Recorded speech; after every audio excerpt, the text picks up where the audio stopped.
Welcome once again to our reading of Jesus, Dead or Alive. Ghost Story.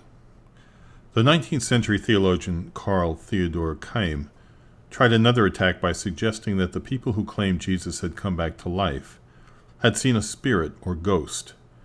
But when set along what the Bible says, this idea also collapses in a heap. When he appeared to the two disciples who were walking to Emmaus, he shared a meal with them, took the bread and blessed and broke it and gave it to them. Luke 24:30. This one incident puts the kibosh on Keim, as ghosts are not in the habit of passing food around. When Jesus met the disciples in their hideout, they were terrified, but he told them, "Why are you troubled? And why do doubts arise in your hearts? See my hands and my feet, that it is I myself. Touch me and see. For a spirit does not have flesh and bones, as you see I have." Luke 24:38-39. When they still did not believe it because of joy and amazement, he asked if they had any food in the house. And when they gave him a piece of broiled fish, he took it and ate it in their presence. Luke 24-41 and 43. By appealing to their senses, sight, hearing, and touch, Jesus wanted to show them that he was not a disembodied spirit. He took the same approach with the doubting Thomas. "Put your finger here and see my hands, and put out your hand and place it in my side. Do not disbelieve, but believe." John 20:27. Later, on a seashore at Galilee, Jesus invited 7 of his followers to come and have breakfast. John 21:12. This so impressed Peter that he later referred to the apostles as those who ate and drank with him after he rose from the dead. Acts 10:41. This all tells us that when Jesus rose from the dead, he had a physical body, yet one without the usual limitations. His transformed body moved away from the grave clothes without disturbing them. He could walk through walls, yet eat food. He could appear and disappear at will.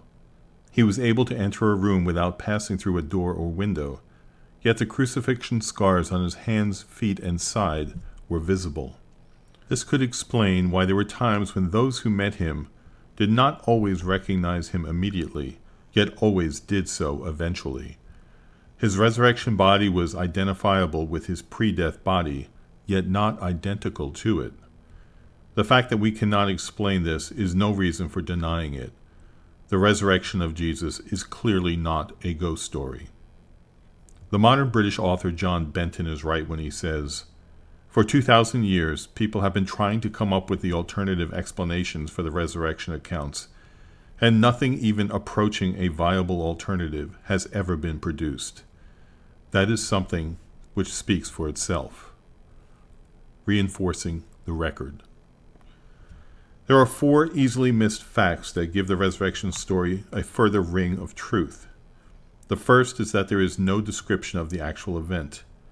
This might seem to be a weak link, but it is exactly the opposite.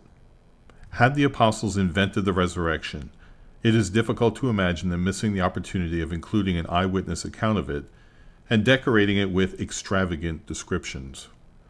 Instead, they say nothing about it. Their silence is significant. Secondly, when Peter went to the tomb on the Sunday morning, he saw the linen clothes lying there, and the face cloth, which had been on Jesus' head, not lying with the linen cloths, but folded up in a place by itself. John 20:6-7. Moments later, John confirms Peter's findings. At first glance, describing how the grave clothes were lying seems irrelevant, but this is not so. The word lying, used twice of the linen cloths, translates a word commonly used of something done in a very orderly way, while the phrase about the face of the cloth being folded up means something like twirled about itself. The grave clothes looked something like an empty chrysalis of a caterpillar's cocoon.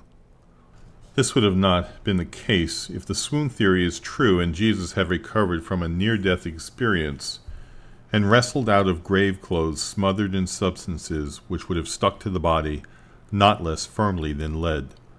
nor can we imagine him stopping to tidy them up as if he were leaving his bedroom for a day's work. Would the grave robbers, the Romans, Jews, or disciples, increase the risk of being caught by taking time to tidy up everything before they rushed out? Instead, the grave clothes looked exactly as they would have done had they subsided when the body was moved away. This was the immediate effect they had on John, who saw and believed. John 20:8.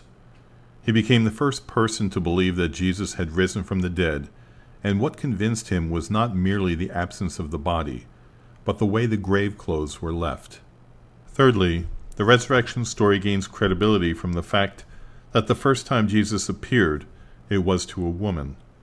This may seem irrelevant to those of us living in the modern Western world, but in the Middle East 2,000 years ago, it was hugely significant as women counted for very little. As the modern writer Michael Green says, they were nobodies. They were goods and chattels. They could in some circumstances be offered for sale. They could not bear witness in a court of law. This may partly explain why, when Mary and the other woman told the disciples they had seen Jesus, their story seemed to them an idle tale, and they did not believe them. Luke 24:11. They reacted like the 2nd century philosopher Celsus, who ridiculed the resurrection as something based on the word of a hysterical female. The last thing the disciples expected was that Jesus would rise from the dead, and they were not going to take a woman's word for it. If they had invented the resurrection story, there is no way they would have given females such a leading role. Fourthly, although all 4 Gospels give an account of the resurrection, it is impossible to arrange their accounts into an exact chronological order. What seems like another weakness turns out to be exactly the opposite. If the 4 writers had invented the story, they would have made sure that their versions fitted together perfectly so that they all stayed on message. Instead, they are very different from each other, though unanimous that the grave was empty and that Jesus had been seen alive. Witnesses in a court of law may all give truthful accounts of an incident as they saw it, yet their testimonies may emphasize different details without contradicting the essential truth of what happened. On the other hand, criminals may get together to concoct a story that would hold together when giving evidence in court. Newspaper reports of a sporting event can differ so much that I sometimes wonder when reading them whether the reporters saw the same game, but they all report the final score accurately. In the same way, the 4 major resurrection accounts differ in the details, but not in the final fact. Jesus rose from the dead.